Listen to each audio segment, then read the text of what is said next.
call against coal-fired power plants has turned into a tidal wave of opposition throughout the country. One of Utah's biggest energy projects is dead, and it appears largely because of concerns and uncertainties about global warming. Since the beginning of 2007, public resistance has grown enormously. We don't want coal-burning plants, and we don't want the pollution coming over to Missouri. The bottom line is that in the United States, we are very close to a moratorium, a de facto moratorium on the construction of new coal-fired power plants. If this plant is built, this would be the largest new source of greenhouse gases in the United States, and that's absolutely unacceptable. What we're faced with now is a need to dramatically reduce carbon emissions. Delegates from around the world gather in Copenhagen for the largest global warming conference in history. Facing a clock some say has ticked down to zero, today 192 nations came together to take on a potential global catastrophe. At the bargaining table, however, some of the sharpest divisions proved insurmountable for now. Frantic efforts underway, but still very much in doubt as to what they'll accomplish.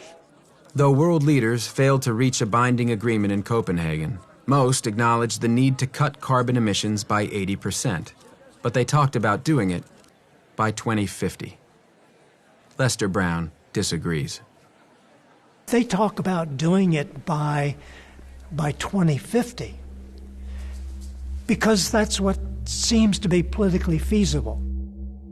The question that we asked was, how much and how fast do we have to cut carbon emissions if we want to save, for example, the larger glaciers in the mountains of Asia? When you ask that question, then you get a very different answer. You conclude we have to cut carbon emissions fast, and for us that means cutting carbon emissions 80% by 2020, not by 2050. This is going to be really tough. We're talking about, energy pervades our economy, and fossil fuels are basically the lubricant that has led to rapid development around the globe. It's not something simple that we can flip a switch and suddenly no longer emit carbon to the atmosphere. We have to change, in many ways, the entire way we live as a human society. If I were to pick a single policy instrument that I would want to use to restructure the global economy in order to save civilization, it would be restructuring the tax system. Lower income taxes and offset that with a rise in the carbon tax. You need to have the carbon taxes, or you need one way or another to put a price on carbon. If you do that in a way that generates a lot of revenue for the government, then we can afford to have lower income taxes. Unless you price things at their real and true cost, unless you price gasoline at the cost of the troops protecting the oil coming from the Persian Gulf, the cost of the pollution we're putting in the atmosphere, that turns into childhood asthma. Unless you truly price the cost of these dirty fuels, you'll never get people to switch to the cleaner fuels. The main lesson of the economics is, we can do this. This is not beyond our means. It doesn't require a radical new version of economics. It doesn't require that we totally rethink how we run ourselves as a society. It just requires that we put prices on these emissions. Two technologies often mentioned that could lower CO2 emissions are nuclear energy and clean coal power plants. The unfortunate reality is that building nuclear power plants has become far too costly to offer meaningful help in the near future. And as for clean coal, we're not even close to having technologies that can economically capture CO2 emissions from smokestacks and store them safely in the ground. We're not going to resolve these climate change-related issues simply by becoming better at doing the things that we're already doing. We really do have to try some fundamentally new and different things. So the challenge now is to replace fossil fuels with other sources of energy. And the one that the world is turning to on a large scale is renewable sources of energy.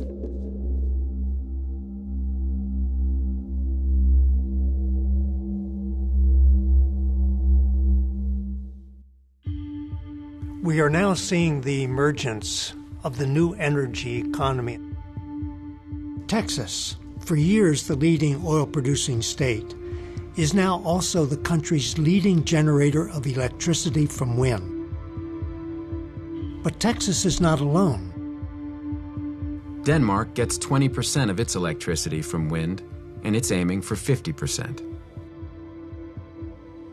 Off the coast of Scotland, there's enough harnessable wind energy to supply the United Kingdom with all of its electricity needs.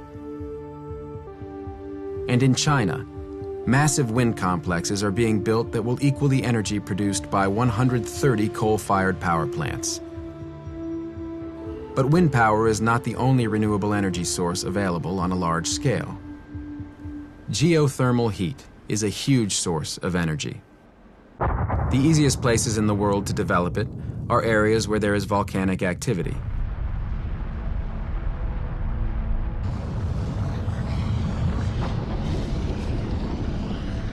In fact, the amount of accessible geothermal energy dwarfs the energy in all of the world's oil, coal, and natural gas reserves combined. The Philippines gets 1/5 of its electricity from geothermal power plants. Iceland is another country rich with this renewable source of energy. Today, 90% of its homes are heated with geothermal, virtually eliminating the need for coal. And then, of course, we have solar energy. Today, China is the world's leading producer of solar cells on a large commercial scale. But the extraordinary power of the sun is not limited to the industrialized countries of the world.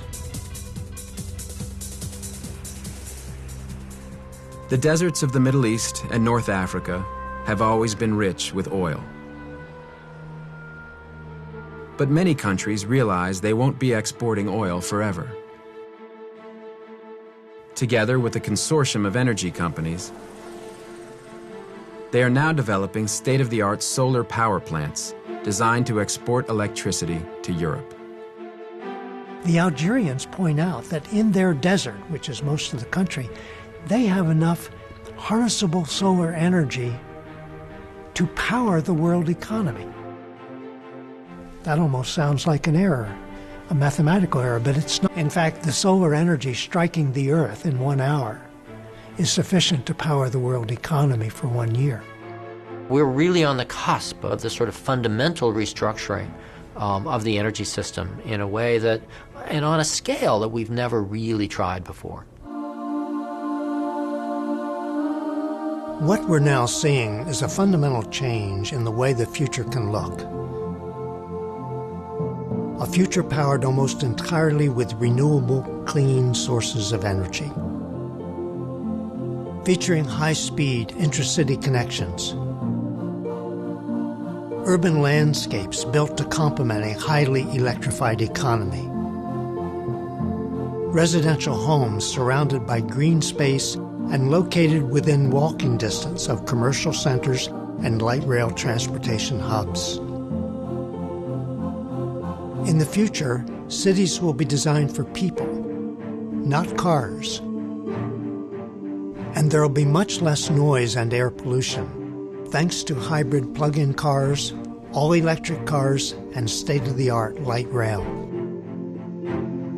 What an exciting place that will be, and what a legacy to leave the next generation. An economy based on energy sources that will never run out. We've never been able to do this before. Ever since the Industrial Revolution began, we've been investing in temporary sources of energy. Oil fields that would run out, coal mines that would run out. Now suddenly we can build an entirely new world. A world powered almost entirely with renewable sources of energy. That's an enormous challenge, but it's one that we must face, and face with a sense of urgency.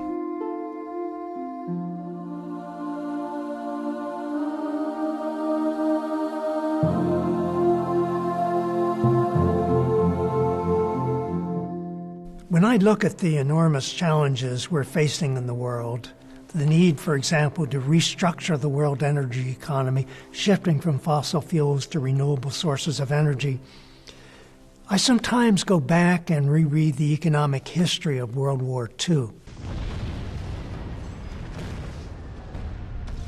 The Japanese attack on Pearl Harbor, December 7, 1941. January 6, 1942. President Roosevelt giving his State of the Union address. I have just sent a letter of directive to the appropriate departments and agencies of our government, ordering that immediate steps be taken to increase our production rate of airplanes so rapidly that in this year, 1942, we shall produce He said, we're going to produce 45,000 tanks, 60,000 planes, 20,000 artillery and anti-aircraft guns, and we're going to build several thousand ships. Our task is unprecedented, and the time is short. We must strain every existing armament-producing facility to the utmost. People were blown away by these numbers. No one had ever seen arms production numbers on this scale before. Let no man say it cannot be done. It must be done, and we have undertaken to do it. What Roosevelt and his colleagues realized was that at that time, the largest concentration of industrial power in the world was in the U.S. automobile industry. So after his State of the Union address, he called in the leaders of the automobile industry. And he said, we're going to rely heavily on you to help us reach these arms production goals. And they said, well, Mr. President, we'll do everything we can, but it's going to be a stretch producing cars and all these arms too. He said, you don't understand. We're going to ban the sale of private automobiles in the United States. And that's exactly what happened. From the beginning of April 1942 until the end of 1944, nearly 3 years, there were essentially no cars produced in the United States. President Roosevelt makes an unprecedented 9,000-mile tour of the United States to see for himself the nation at war. He stops at the giant Chrysler tank arsenal, where he sees the Army's latest mechanized monsters tested as they come from assembly lines. Then on to one of Henry Ford's great bomber plants. Where automobile fenders once were made, aircraft propellers are turned out by the thousands. The point of this example is that it did not take decades to restructure the U.S. industrial economy. It did not take years. We did it in a matter of months. Can we make the changes in the time that's available? I think so. But we're going to have to move very fast. When you think about the American public, they can change on a dime. We think about long evolutionary periods, but to be perfectly honest, there are things that happen over a very short period of time where we look at things and we say, we're no longer going to do this, we're no longer going to accept this. I see it in political movements and I see it in social movements.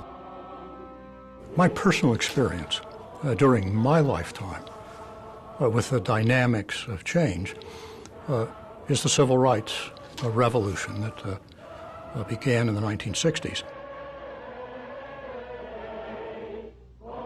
Remarkably, in the course of 5 years, we went from 100 years of complacency through a civil rights revolution that culminated in the Voting Rights Act of 1965. I, Barack Hussein Obama, do solemnly swear. If I had said 2 years ago that the American public would accept an African American as their next president, we would have said this will take years and years and years. And yet, in the end of the day, we changed attitudes, and changed attitudes about how people look at America. Change, which seems impossible, suddenly becomes quite real, very rapidly, driven by a massive change of understanding and attitudes that relate to values that are held by American citizens. If we could restructure the U.S. industrial economy in a matter of months, then certainly in a matter of years we can prevent climate change from spiraling out of control. Because if climate change spirals out of control, it'll put so much stress on governments. We'll have so many failing states that it's quite possible that civilization itself could begin to break down.